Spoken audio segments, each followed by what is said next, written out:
कवाई art. तो आज का वीडियो हमारा होगा कवाई आर्ट के बारे में, बट इससे पहले हम कवाई शब्द के बारे में जान लेते हैं। तो कवाई शब्द का बेसिकली मतलब होता है क्यूट और लवेबल। कवाई वर्ड का यूज जापानीज कल्चर में 1970s के दौरान शुरू हुआ था, after the world war 2। And basically ये शब्द उन कैरेक्टरिस्टिक्स को शो करने के लिए यूज़ किया जाता है जो कि होती हैं इनोसेंस, क्यूटनेस या फिर चाइल्ड लाइक फीचर्स। तो कुल मिला के मैं तुम्हें एक शॉर्टकट दे दूँ तो कवाई कैरेक्टर्स या फिर कवाई आर्ट उस चीज़ को कहा जाता है जिसमें हम लोग बिग राउंड शेप्स का यूज़ करते हैं और सामने वाली चीज़ को कुछ एक्स्ट्रा क्यूट दिखाते हैं।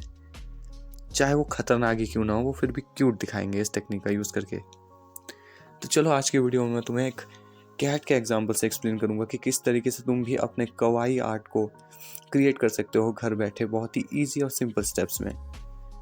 तो देखो, सबसे पहला रूल तुम्हारा यही होना चाहिए कि तुम जो भी चीज़ को ड्रॉ कर रहे हो, वैसे मैं यहाँ पे कैट का रेफरेंस यूज़ कर रहा हूँ और तुम चाहो तो किसी का भी रेफरेंस यूज़ कर सकते हो। तो जब तुम लोग रेफरेंस को यूज़ करोगे तो तुम कुछ भी फीचर को बनाने की कोशिश करोगे तो ट्राई करना कि उसे जितना हो सके उतना राउंडेड शेप में बनाना, because round shape are always cute. देखो, अब राउंड शेप्स का ही यूज़ क्यों करना है, तो इसके पीछे भी एक साइकोलॉजी है, राइट। एक फिलॉसफी है कि जो सर्कल्स होते हैं ना, वो कई बार वार्मथ और काइंडनेस की फीलिंग को शो करते हैं। यानी कि ये कुछ एक ऐसी चीज़ है जिससे मतलब जो भी चीज़ सर्कुलर चीज़ होती है, यानी कि कोई भी ऐसा कैरेक्टर उठा के देख लो किसी भी फिक्शन से जो कि सर्कल्स के थ्रू बना हो या फिर ज़्यादा सर्कुलर मोशन में ड्रॉ किया गया हो, वो हमेशा तुम्हें बहुत ज़्यादा क्यूट लगेगा। उससे हमेशा काइंडनेस वाली फीलिंग आएगी, है ना। तो ये इस वजह से होता है क्योंकि इस शेप के पीछे फिलॉसफी है। अब ये क्यों है ये मुझे नहीं पता, बट है। गोल चीज़ें हमें हमेशा प्यारी ही लगती हैं फॉर सम रीज़न। और अगर तुम्हें अभी मेरी बातों पे भरोसा नहीं हो रहा है तो तुम चांद को ही देख लो, गोल है ना, कितना प्यारा लगता है।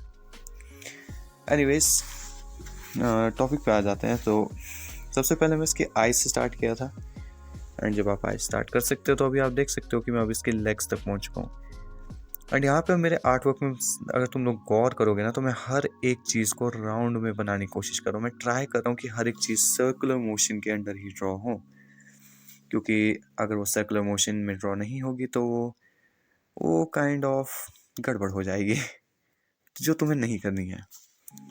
एंड इसके अलावा अगर तुम चाहो तो अपने कैरेक्टर को डिज़ाइन करने के बाद कुछ साइड में एक्स्ट्रा चीज़ें भी ऐड कर सकते हो, like a heart, flowers, something like that.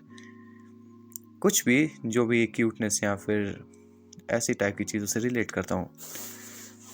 And इसके साथ साथ तुम्हें एक और चीज़ का भी ध्यान रखना होगा कि डिटेल्स कैसे फिलअप करनी है, राइट। रेफरेंस तो तुम कुछ भी उठा लोगे, गाइडलाइंस तुम बना लोगे, पर जब डिटेल्स डालने की बारी आएगी तो डिटेल्स डालने में एक बात का जो तुम्हें ध्यान देना होगा कि तुम्हें ना तो डिटेल्स को बहुत ज़्यादा डालना है, ना ही डिटेल्स को बहुत ज़्यादा कम डालना है। अगर तुमने बहुत ज़्यादा डिटेल्स डाल दी तो उसमें वो क्यूटनेस नहीं रहेगी, और अगर तुमने बहुत कम डिटेल्स डाल दी तो वो बहुत ज़्यादा ब्लैंड लगेगा, मतलब वो कुछ फीलिंग नहीं देगा, वो कुछ नकली सा लगेगा। हमें अपने कैरेक्टर को, अपने कवाई आर्ट को कुछ इस तरीके से ड्रॉ करना है जिसमें उसे देखने से लगे कि नहीं यार, ये एक लिविंग क्रिएचर है, राइट। तुम्हारे आर्ट से कैसी फीलिंग आनी चाहिए कि it's a living creature, not a dead thing, okay. And जब एक बार तुम्हारा ये सब कुछ तैयार हो जाएगा तो तुम इंकिंग करना भी स्टार्ट कर सकते हो। ऐसे तुम लोग चाहो तो कलर का भी यूज़ कर सकते हो, सिंस मैं कलर का यूज़ नहीं करता हूँ बिकॉज उसमें मेरा बहुत ज़्यादा टाइम कंज्यूम हो जाता है और वीडियोस बहुत ज़्यादा लंबे भी बन जाते हैं, तो मैं कलर का यूज़ नहीं करता हूँ मैक्सिमम टाइम, इसलिए मैं शेडिंग का यूज़ करता हूँ। बट तुम चाहो तो कुछ भी यूज़ कर सकते हो, तुम्हारी अपनी चॉइस है।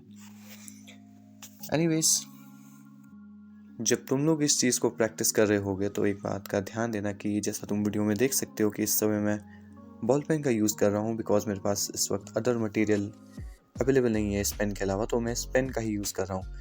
बट अगर तुम लोग इस चीज़ को प्रैक्टिस करोगे ना तो तुम लोगों को ट्राई करना कि कोई स्केच पेन से यूज़ कर लेना, बिकॉज देखो, जब अडोरेबल या फिर कवाई आर्ट बना रहे हो तो उस समय एक चीज़ का और ज़्यादा ध्यान दिया जाता है कि एक और चीज़, एक और फीचर है जो इस चीज़ को अलग करता है, वो है बोल्ड लाइंस।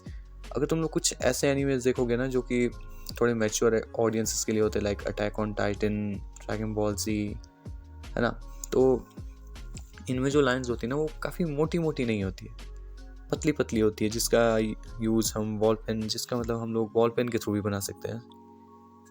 तो जब तुम लोग कवाई आर्ट बना रहे हो तो ये चीज़ फिर बदल जाएगी। अब यहाँ पे बॉल पेन का नहीं, ज़्यादा मोटी और बोल्ड लाइंस का यूज़ करना है तो तुम लोग एक स्केच पेन या फिर एक मार्कर का यूज़ करोगे, बिकॉज उससे ये सारी चीज़ें for some reason more cute लगती हैं। तो इस बात का भी ध्यान रखना कि जब तुम लोग इस चीज़ की प्रैक्टिस करोगे तो तुम लोग मार्कर या फिर स्केच पेन का यूज़ कर लेना। एंड अगर तुम कलर्स यूज़ कर रहे हो तो ट्राई करना कि कलर्स को एकदम ब्राइट कलर्स का ही यूज़ करना, बिकॉज ब्राइट कलर्स तुम्हारे कवाई आर्ट में एक अलग ही प्रकार की जान डाल देंगे, यू नो। इससे तुम इस तरीके से समझो कि सोने पे सुहागा हो गया टाइप। एनीवेज, अगर तुम्हारे पास ये सारे मटेरियल अवेलेबल नहीं है और तुम लोग फिर भी बॉल पेन से ही ड्रॉ करने पे मजबूर हो मेरी तरह, तो ट्राई करना कि तुम्हारा पेन जो है एक ही मोमेंट में सारा कैप्चर कर ले। मेरे कहने का मतलब है कि जो भी तुमने रफ लाइंस पेंसिल से खींची हुई है, जब तुम बॉल पेन से इंक करोगे तो जैसा तुम यहाँ पे देख सकते हो अभी कि मैं एक जगह पर रुकूंगा नहीं, मैं इसे चलता रहूँगा कंटिन्यूसली जब तक बिल्कुल मेरा हाथ थक नहीं जाए। मतलब तुम्हें ट्राई करना है कि तुम्हें कंटिन्यू एक ही बार में आउटलाइन को ड्रॉ करना है, उसे ओवर राइट मत कर देना ऊपर से, वरना फिर तुम्हारा आर्ट वर्क ख़राब हो जाएगा। एंड गलती बहुत सारे लोग करते हैं तो तुम लोग मत करना, इस चीज़ को अवॉइड करना। Now as you can see हमारा ये आर्ट वर्क और या फिर हमारी कवाई कैट बिल्कुल तैयार हो चुकी है बनकर यहाँ पर ऑलमोस्ट। सो ये सारे स्टेप्स को फॉलो करके और इन सारी बातों का अगर तुम लोग ध्यान रखोगे तो तुम भी ऐसे अडोरेबल आर्ट्स बना सकते हो, या फिर हो सकता है इससे ज़्यादा क्यूट आर्ट बना लो। एनीवेज यार, अब मुझे कमेंट करके ज़रूर बता देना कि ये तुम्हें कितना क्यूट लग रहा है। एंड यही थे हमारी आज की video. Till then I will see you in the next video.